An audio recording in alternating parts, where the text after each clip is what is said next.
When it comes to construction sites, safety is paramount. We all know that, but there are some areas that require extra vigilance, places that come with unique dangers. These are what we call confined spaces. They are more common than you might think. We're talking about tanks, silos, those big pipes, vaults, manholes, even trenches and tunnels. Basically, if a worker can enter to do a job, but it's not easy to get in or out, and it wasn't built for people to hang out in, it's a confined space. And that means extra risks. Why the fuss? Because these spaces can be real traps if something goes wrong. Think about it: limited airflow, potential for dangerous gases to build up, maybe even the risk of the walls collapsing. That's why understanding what makes a confined space dangerous is the first step to staying safe. Now let's talk about those hazards. The biggest danger in a confined space is often invisible, the air itself. You can't see it, you can't smell it, but a lack of oxygen can knock a worker down in seconds. And it's not just about what's missing from the air, but what's present. Toxic fumes from chemicals, gases from welding, even something as simple as dust. These can all turn a confined space deadly.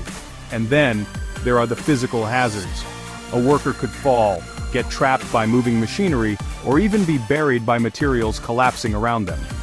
The cramped conditions often found in confined spaces only make these risks worse. It's not just about getting hurt, it's about getting hurt in a place where it's difficult to get help. Given these risks, it's obvious that we can't just send workers into confined spaces without taking precautions. That's why there's a whole set of rules and procedures specifically for confined space entry. First off, never, ever enter a confined space without a permit. This isn't just paperwork, it's a sign that the space has been properly assessed, the hazards are known, and the right safety measures are in place.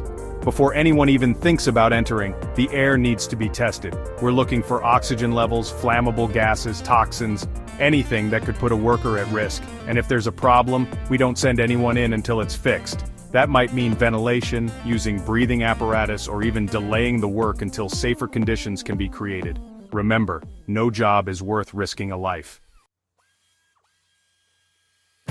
Even with the best planning, things can still go wrong. That's why having a solid emergency plan is crucial. Before anyone enters a confined space, a rescue team needs to be on standby, trained and equipped to handle any situation. This isn't a job for amateurs. These folks need to know how to safely enter the space, provide first aid, and extract an injured worker without putting themselves at risk. And it's not enough to just have a plan on paper. Regular rescue drills are essential.